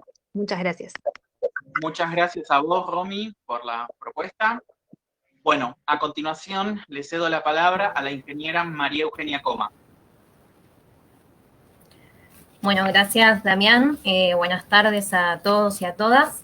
Y voy a pasar a contarles un poco sobre este capítulo que trata principalmente sobre la problemática de la contaminación por plásticos. Entonces, bueno, en un principio se plantea esta problemática hablando un poco sobre las consecuencias que tiene el uso masivo de estos materiales a nivel ambiental. Y luego, digamos, de plantear la problemática, se presentan a los biomateriales como como materiales alternativos o posibles, ¿no? Alternativas a estos plásticos sintéticos. Entonces, bueno, se los define a los biomateriales, se habla un poco sobre de qué manera se pueden obtener, a partir de qué materias primas, sus características generales. Y luego también se incluye una práctica experimental en la cual pueden, a partir de unos pocos elementos, obtener su propio bioplástico y hacer, digamos, una serie de predicciones acerca de qué le va a suceder a ese plástico, analizar sus distintas propiedades y otras cuestiones. Entonces, digamos, ¿cuál es el principal objetivo de este recorrido? El principal objetivo es que, digamos, puedan entender la importancia, ¿no?, de buscar nuevos materiales y también poder ofrecerles herramientas para que puedan argumentar por qué los biomateriales podrían ser efectivamente una alternativa, ¿no?, a los plásticos convencionales. Pasamos a la siguiente diapositiva. Gracias. Bueno, debido a que la mayoría de estos plásticos provienen de la industria del envasado, en el capítulo también se habla específicamente de lo que es el envasado de alimentos y de estas biopelículas que son, bueno, muy similares a un film plástico, ¿no?, sintético, y se desarrolla el tema abordando desde, digamos, cómo estas películas pueden preservar, mejorar la calidad de los alimentos. Entonces acá, digamos, ya se introduce otra cuestión que es el tema de los envases. Entonces se habla también sobre cuál es la función de un envase, cuál es su importancia en la conservación de la calidad de los alimentos y demás. Se habla también sobre las características de dichas películas y sobre sus posibles aplicaciones. Bueno, también hay algunas preguntas, ¿no?, que van guiando el aprendizaje a lo largo del capítulo. Entonces, por ejemplo, en esta parte donde se vincula más con el tema alimentario, por ejemplo, en determinado momento, ¿no?, se les hace la pregunta de qué se imaginan que sucedería si se prohíben en el mercado, directamente se prohíben los envases plásticos, cómo se imaginan que se venderían esos alimentos y cómo creen que esto podría afectar, por ejemplo, la calidad o la seguridad de los alimentos que consumimos. Entonces, bueno, mediante esa actividad se invita un poco también a que propongan, digamos, ideas creativas y puedan argumentar también un poco con la información o con las herramientas también que se les ofrecen a lo largo de la propuesta. Bueno, como vemos a la derecha en esa tabla, que hay una comparación, ¿no?, entre los materiales biodegradables y los convencionales. Esto es algo que sucede a lo largo de todo el capítulo, ¿no? Se establece siempre una comparación entre ambos y se van analizando siempre ventajas y desventajas de cada uno de ellos. Y ahí vemos en la última fila de la tabla que dice tipo de tratamiento, que hace referencia al tratamiento que se le hace al material una vez que se dispone como residuo. Vemos ahí que los biodegradables se los puede compostar. Entonces, al final del capítulo, se desarrolla específicamente este tema. ¿Por qué me pareció importante incluir el tema del compostaje? Me pareció importante, no solamente, digamos, por un lado, para que entiendan el proceso, y por otra parte, para que se pueda poner en discusión otras cuestiones que están totalmente relacionadas con esto, que es, por ejemplo, la separación de residuos, ya que si nosotros estamos hablando, por ejemplo, de compostar a nivel doméstico, va a implicar necesariamente hacer una separación de residuos en el hogar. Entonces, de esta manera, también se van a poder llevar un aprendizaje, digamos, para incluso poder incorporar nuevos hábitos. Entonces también se incluye una práctica experimental donde se les enseña a armar una compostera muy sencilla, de manera que puedan ver digamos, cómo funciona esto experimentalmente y poder ir viendo, digamos, las distintas variables que afectan también al proceso. Bueno, por último, me gustaría aclarar también que a lo largo de esta propuesta no se presenta a los biomateriales como la única solución o como la solución al tema de la contaminación por plásticos, ¿no? Sino que esta es, digamos, es uno de los lugares desde donde se puede abordar la problemática. Pero la idea de la propuesta es poder, digamos, que se refleje lo complejo que es el tema y que los invite a, digamos, reflexionar o ver de qué manera ellos pueden intervenir o cómo pueden tener un papel, digamos, activo que ayude a reducir el problema, ¿no?, de la contaminación por plásticos. Bueno, cualquier cosa, cualquier duda queda a disposición y bueno, muchas gracias a todos y a todas. Le doy el pase nuevamente a Damián. Gracias, Euge, por la propuesta. Bueno, a continuación le cedo la palabra a la profesora Solange Castañeda. Hola, ¿qué tal? Buenas tardes a todos y a todas. Bueno, mi capítulo es sobre extractivismo en la Argentina, específicamente sobre la práctica de megaminería a cielo abierto en la Argentina, por eso el titulo el capítulo como La cordillera pura dinamita, porque es la forma de extracción que se utiliza para extraer los minerales en la Argentina. El objetivo de la propuesta es indagar sobre la práctica de la minería a cielo abierto en la Argentina y pensar o repensar cuáles son nuestras prácticas y el cómo queremos extraer nuestros recursos naturales. Esta propuesta es pensada a través de una geografía social, ¿sí?, una perspectiva de la geografía que abarca tanto a la sociedad como al ambiente, ¿sí?, en su interrelación, y es despertar en los alumnos a través de diferentes técnicas y de diferentes recursos, tanto audiovisuales como académicos, indagar en sus conocimientos, a ver qué saben sobre esta técnica, ¿sí?, sobre qué es el extractivismo en la Argentina, y mostrar las alternativas sustentables a la minería a cielo abierto. Bueno, hacemos un planteo sobre el modelo activo y nos hacemos la pregunta principal, que es ¿en qué momento dejamos entrar este tipo de extracción en la Argentina? Se arranca con un recorte periodístico y se pregunta por qué dejamos entrar a estas empresas multinacionales a realizar este tipo de extracción, y analizar la problemática desde los tres actores sociales principales: el Estado, las comunidades locales y las empresas multinacionales, como para tener la perspectiva de los tres actores sociales que intervienen en la problemática. Si se puede pasar de diapositiva.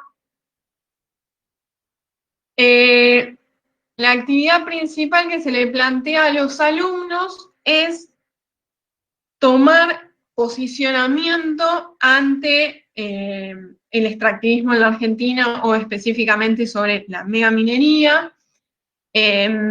Los objetivos de la propuesta es, como les decía hoy, conocer a los actores sociales que intervienen en minería a cielo abierto en la Argentina y hacer principal énfasis en los conflictos socioambientales, ¿sí? Las consecuencias que le trae a la sociedad y al ambiente la extracción de los recursos naturales de esta manera.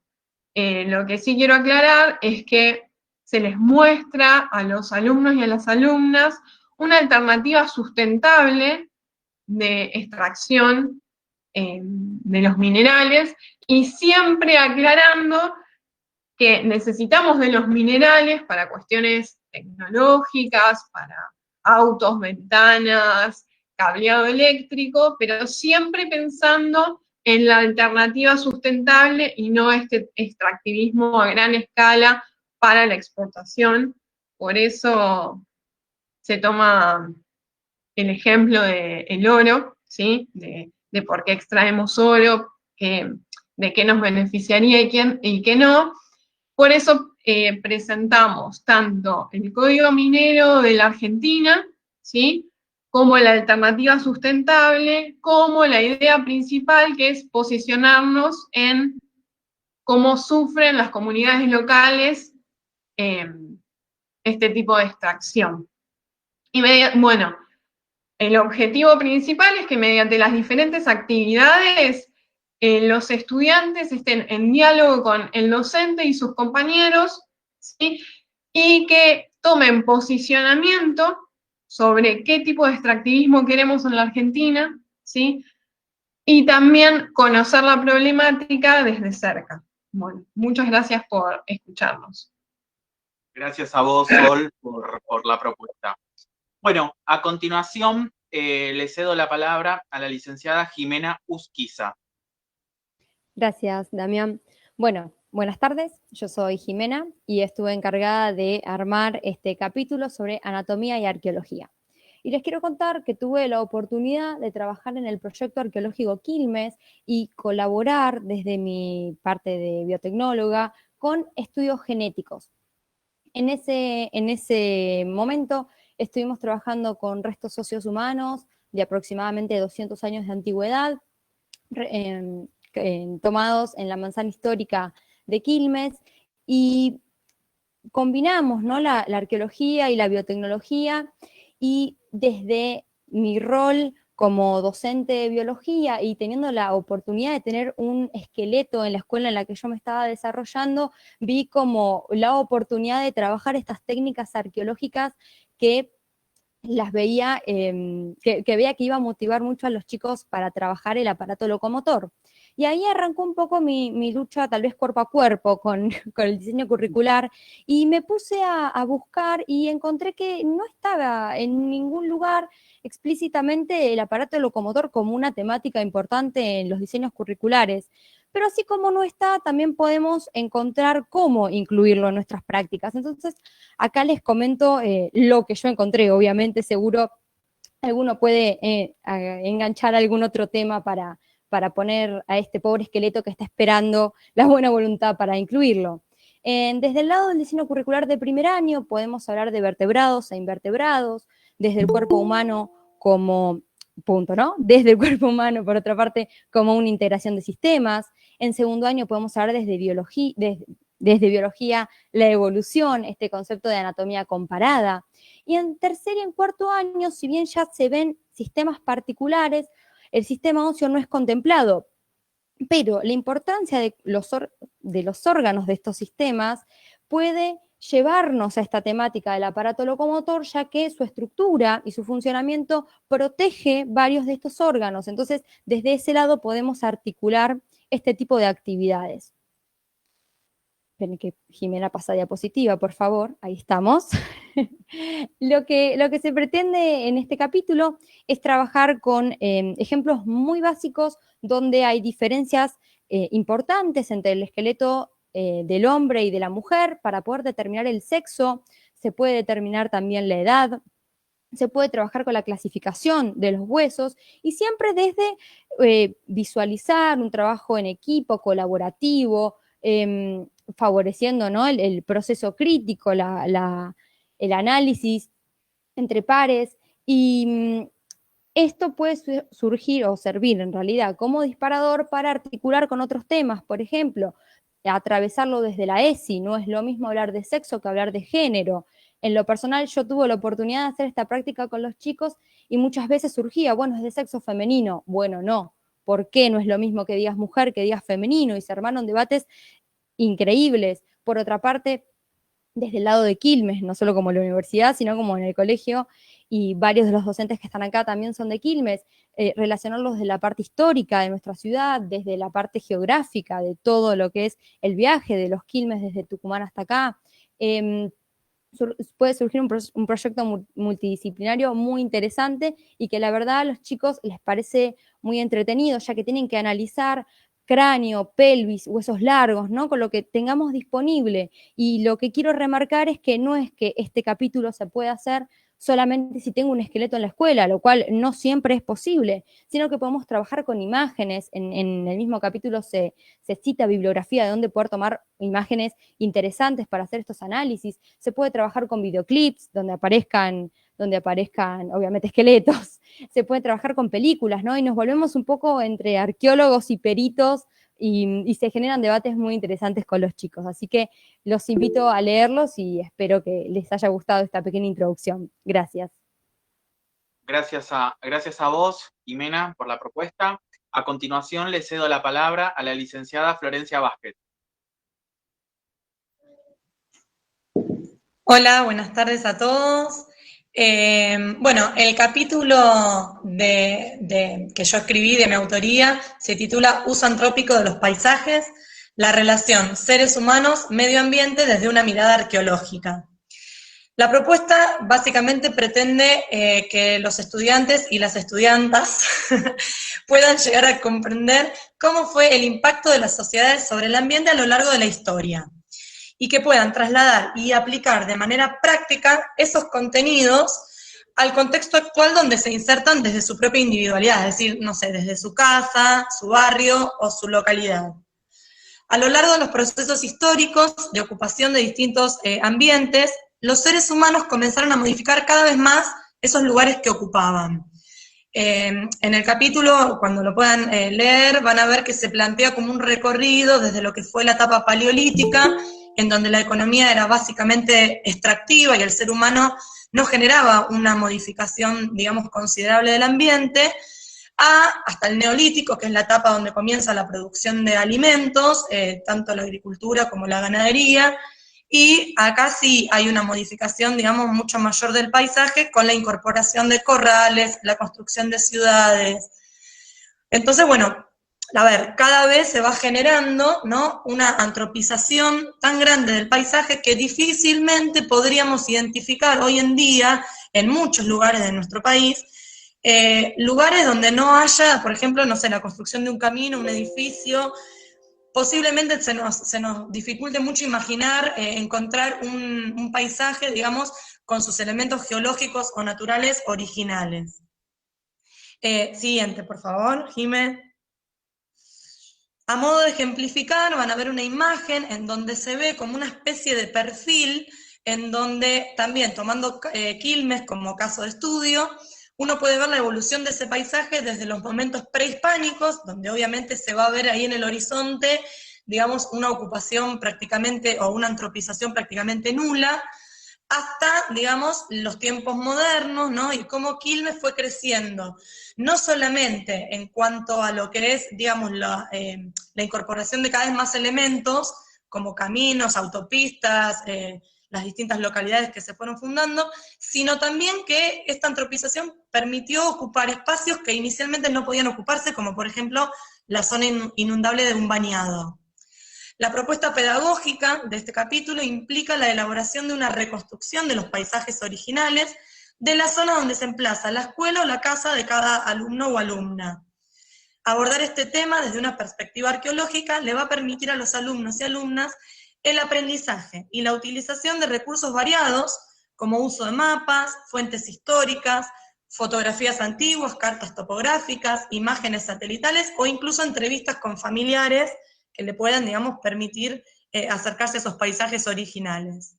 El objetivo de la propuesta es que los alumnos y alumnas aprendan a caracterizar ambientes pasados y presentes, detectar los riesgos del avance antrópico sobre el mismo y las implicancias a futuro para la vida humana. Muchas gracias. Gracias a vos, Flor. Bueno, pasamos a la siguiente propuesta. Le cedo la palabra a la doctora Claudia Arango. ¿Qué tal? Yo de nuevo. Bien, este capítulo se titula La seguridad alimentaria, ¿solo una cuestión de mujeres?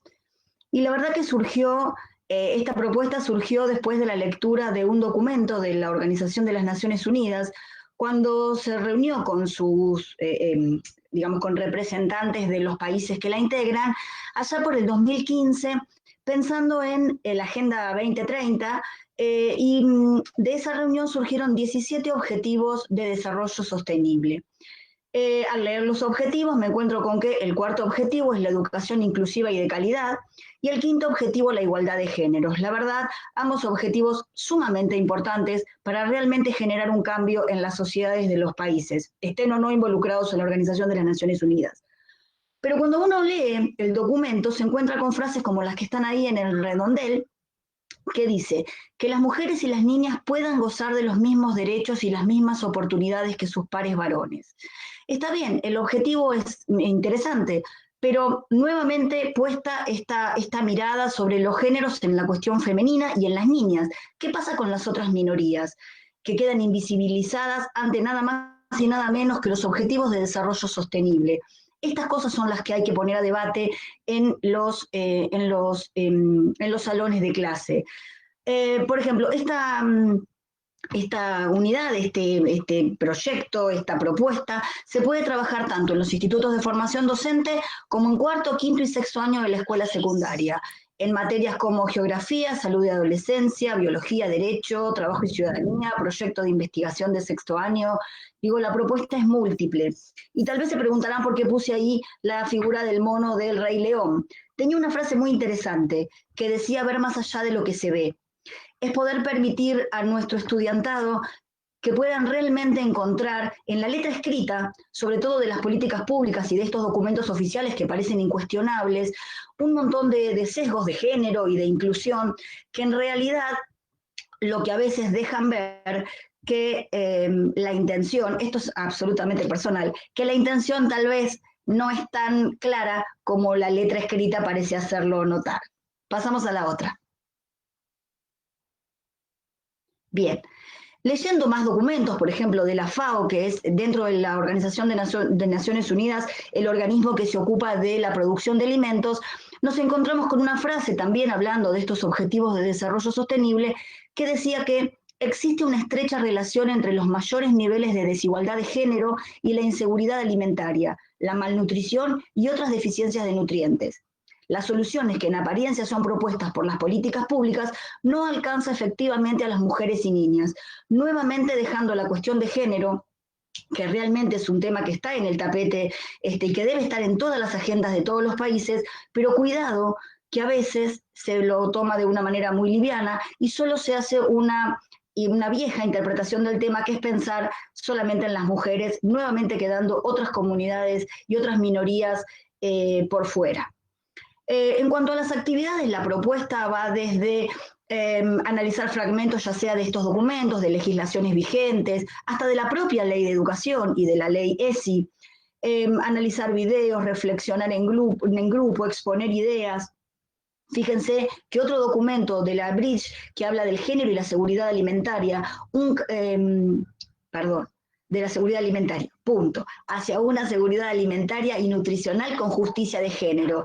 Y se ve de ahí se tomaron esas dos imágenes y realmente estas imágenes, lejos de generar un debate, terminan siendo estereotipadas, porque ustedes fíjense a qué mujeres se elige para representar en este informe donde se habla de la seguridad alimentaria. Y elegí chiquitito y relacionado con lo que recién decía una participante sobre el arte, elegí un cuadro donde hay un hombre preparando unas que parecen tartas o unos platos, como para indicar que algo tan importante como la selección y manipulación de alimentos de manera segura no es solo una cuestión de mujeres. Gracias. Gracias a vos, Claudia, y bueno, siguiendo en lo que es la parte de seguridad alimentaria, ahora nos vamos un poco a la inocuidad y le cedo la palabra a Juan Martín Ayosa. Gracias, Dami. Bueno, Fiestas Microbiológicas, un acercamiento a la inocuidad navideña, es una propuesta que se centra particularmente en la seguridad microbiológica de los alimentos usualmente consumidos en las fiestas y celebraciones de Navidad y de Año Nuevo. Es muy importante trabajar los aspectos relacionados a la prevención de ETAs, que son enfermedades transmitidas por alimentos, en diversos contextos, porque como esenciales para la vida son los alimentos, también lo debe ser su correspondiente cuidado, tanto en la elaboración como en la manipulación, luego de ser adquiridos. Particularmente en la Argentina somos comensales muy sociales, en especial en épocas de fiestas, donde familias y amigos nos juntamos y disfrutamos mucho, tanto que inclusive a veces descuidamos algunos aspectos fundamentales de la manipulación y el cuidado de los alimentos. Sumado a estos, heladeras y freezers sobrecargados con un tiempo caluroso proveen las condiciones ideales para que la inocuidad de los alimentos se encuentre comprometida. Por eso, esta propuesta tiene como primer objetivo el concientizar y difundir conocimiento y formas de prevención sobre algunos de los microorganismos que, vehiculizados por medio de los alimentos típicos de tal etapa del año, pueden tener algún impacto nocivo en la salud. Y, en segundo lugar, el generar habilidades de toma de decisiones y resolución frente a problemas de la inocuidad alimentaria. Pasamos a la siguiente diapositiva, por favor. Ya yéndonos un poco más a lo concreto, aquí tenemos algunos de los alimentos clásicos de las fiestas y los principales microorganismos que podemos llegar a hallar en ellos. Al finalizar la lectura del capítulo y luego de realizar las actividades propuestas en el mismo, el público lector tendrá las herramientas para prevenir la presencia de estos microorganismos en los alimentos y poder pasar de esta manera unas fiestas más seguras. Gracias. Gracias a vos, Juan, por la propuesta. Bueno, hemos llegado a la etapa final, digamos, de la presentación de las propuestas, y antes de pasar a la sección de preguntas, me tomo unos 2 minutitos o menos para decir unas palabras. En primer lugar, agradecer al equipo de autoría, todos los que participaron en la escritura de esta propuesta, porque, como dije al principio, no solamente participaron en la escritura de la propuesta, sino que también participaron en los talleres, en charlas en escuelas, en hacer algún tipo de investigación acorde y demás, lo cual realmente es tiempo que realmente les agradecemos mucho. También a mencionar a las personas que no pudieron estar presentes, la doctora Elizabeth Leukowicz, que también escribió 2 capítulos, Micaela Condolucci y Matías Russo y Martín Llanerot, que también formaron parte de la autoría de estos capítulos. Además, agradecer la confianza, que ya lo dije al principio, de participar en la compilación, que fue un placer, una instancia de mucho trabajo y mucho aprendizaje junto a la doctora Arango y a la doctora Porro, o como no le digo doctora, sí le digo Silvia, porque ya me dijo hoy que le dije varias veces doctora, así que en especial poder trabajar en conjunto haciendo esta compilación. Por el otro lado, a la gente de la editorial, a Valentina, que se encargó de todas las cuestiones de logística, al doctor Héctor Recalde, que fue quien nos consideró para esta propuesta. La verdad que les agradecemos mucho que nos tengan en cuenta y que realmente se pueda llevar a cabo el desarrollo de estas propuestas para que puedan llegar a la sociedad. Y sobre todo también agradecer a cada una de las personas que están participando, que nos están escuchando, que están opinando, porque realmente en este contexto que estamos viviendo de una pandemia, que nos puedan dedicar su tiempo, que realmente les interese escuchar esta propuesta y que puedan, aportar desde sus diferentes ópticas y demás acerca de lo que estamos haciendo es muy valioso. Así que bueno, sin aburrirlos más, con agradecimiento. Y una última cuestión también es agradecer a aquellas instituciones educativas y a aquellos docentes que están trabajando con estas propuestas que nosotros estamos llevando a cabo. porque así como dijo Jimena con el tema de, por ejemplo, la parte de anatomía y arqueología, también hay gente que, por ejemplo, está trabajando con el tema de otras problemáticas dentro de sus clases, como por ejemplo menciono el tema del arsénico en agua que se está llevando como un proyecto en una escuela en la cual trabajo. Así que bueno, muchas gracias y ahora sí pasamos a la sección de preguntas si no hay nada más para mencionar. Rocío. Sí, hay una pregunta que dice, ¿qué formas de evaluación, criterios y o indicadores proponen como irrenunciables en una propuesta basada en el DCTS? Bien, tomo un poco la palabra. En realidad, como educadores, sabemos que la evaluación es un proceso, y más allá de enunciarlo y describirlo en todas las planificaciones, realmente tiene que ser un proceso que se lleva día a día, con indicadores de avance, con una rúbrica armada desde el principio de la clase, donde se tienen en cuenta cuáles son los aspectos que se van a observar, si la comprensión lectora, si la participación en las clases, si la escritura con cohesión y coherencia, el análisis de la bibliografía, y cada una, y lo primero que debe hacerse con esa rúbrica es trabajarla con los estudiantes, y que sepan qué es lo que uno espera de ellos, porque la verdad que es bastante triste todavía pasar por las aulas los primeros días de clase y ver que estamos dictando las expectativas de logro, lo cual me genera como otro dolor al interior de la educadora que soy. Y por supuesto poner en práctica en cada debate la coevaluación, esto de que me evalúe un par, cómo lo dije, cómo me comporté, cuál fue mi forma de dirigirme hacia otro compañero, y también algo muy importante, la autoevaluación, estimular en el estudiantado la autoevaluación, que podamos salir del aula como docentes y decir, hoy estuvo bien, hoy la verdad que no estuvo bien, no lo logré, no era por donde quería ir, y eso hace que aprendamos de los errores para no volver a ir por esos caminos y para tomarlos como insumo para nuevas prácticas. Gracias. ¿Puedo agregar algo más? Sí, cómo no. Obviamente, cuando habla Claudia se nota que ella es licenciada en educación, pero a mí cuando leí la pregunta se me ocurrió, siempre voy como al examen, ¿no? Y está claro que, digamos, cuando uno habla de exámenes, además de todas las instancias de evaluación de las que ya habló Claudia, uno tiene que evaluar como dio clase. A ver, si uno da clase tradicionalmente, tiene que evaluar tradicionalmente. No se puede descolgar en el examen con algo porque se le ocurrió ese día, porque se levantó chispita.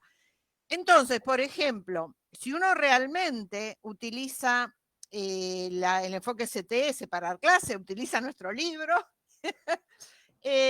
una de las posibilidades sería, por ejemplo, en algún examen poner un problema abierto. Problema abierto quiere decir que pudiera ser respondido de varias maneras, pero además se me ocurrió que uno podría preguntarle, mira, tenemos este problema, ¿qué contenidos que aprendiste en esta materia te servirían o tendrías que saber para resolver este problema? Digo, un ejemplo nomás, eso quería decir. Que incluso justamente como decía Silvia, eso también está muy relacionado con la taxonomía que nosotros estamos trabajando de pensamiento crítico, de trabajar estas situaciones abiertas en relación, por ejemplo, a la argumentación, los problemas complejos, la creatividad y demás. Así que bueno. Rocío, ¿hay alguna otra pregunta? Sí, hay otra pregunta que dice, ¿qué estrategias consideran que son más recomendables o bien indispensables en el enfoque CTS para contribuir a desarrollar la argumentación? Bueno, estrategias como recomendables, así, a ver, lo principal es analizar el contexto. ¿A qué me refiero con esto? Los docentes tenemos que apuntar a la construcción metodológica, que es una herramienta básica que apunta a hacer este conocimiento de la temática que vamos a trabajar, el conocimiento del lugar donde se va a poner en práctica, del contexto donde está enmarcada la situación, y en base a eso ir armando con esa caja de herramientas que traemos desde la formación, situaciones de escritura, situaciones de exposición, situaciones de debate donde haya que exponer una postura y otros ofrezcan sus posiciones, y ahí es donde también se trabaja esto que planteaba en el comienzo de la exposición, de aprender a convivir y de respetar al otro. Básicamente es en la acción del aula. Gracias. ¿A vos? Cita más, de todo lo que dijo Claudia, también es muy importante la lectura de los textos, ¿sí? Yo no sé, Damián, ¿esto queda colgado en algún lado? O sea, la gente puede ir mirando las referencias y eso, porque por ejemplo, cuando yo presenté lo mío, apareció un texto que era lo de biología, que justamente decía cómo utilizar textos para el debate, para la argumentación. Bueno, nada, eso. Y si no me escriben y se los mando. Tengo entendido que sí, por lo que estoy viendo acá en Facebook, que también consultaron, me parece que sí va a estar, va a quedar grabada y va a estar publicada en el perfil, es la charla en el perfil de la editorial, pero de cualquier manera, el punto importante que vos dijiste, Silvia, que es importante resaltarlo ahora, que les quedan los contactos de de las tres personas que compilamos el libro, y que realmente para cualquier comentario, para cualquier duda, o también si quieren, por ejemplo, contactarse con alguna de las personas que escribió alguno de los capítulos y demás, nos pueden escribir, incluso también para que les podamos enviar material, como por ejemplo estos artículos que vos mencionaste en la parte del fundamento del enfoque CTS. Así que bueno, eso también es importante resaltarlo y que quede para la gente que lo desea. No sé si, Romy, hay alguna otra pregunta. No, Dami, en Facebook no hay preguntas. Creo que en el Gmail tampoco hay una pregunta. O sea, perdón, acá en el Meet no hay otra pregunta. Así no, no hay otra pregunta. Si no hay ningún tipo, algún otro comentario que quieran hacer, que quieran hacer alguna referencia y demás, podemos dar por finalizada la presentación, y bueno, y ahora sí a que puedan disfrutar de la lectura del libro, que pueda llegar a ser de utilidad. Y hay algo que a mí me quedó, que en una de las cosas que estoy leyendo acá en el chat, que si bien no es una pregunta, que es un comentario, que justamente estaban diciendo de que se puede trabajar estas propuestas tanto desde el punto de vista de la virtualidad, o sea, de lo que estamos viviendo ahora, como de la presencialidad. Y eso sí es importante y lo queremos resaltar porque también Claudia lo mencionó, que nosotros en los capítulos ponemos diferentes bibliografías, o sea, videos, artículos que están, digamos, tanto artículos científicos como artículos periodísticos que son de acceso libre. Así que bueno, queda entonces esta propuesta abierta, digamos, para que se pueda trabajar en las dos modalidades.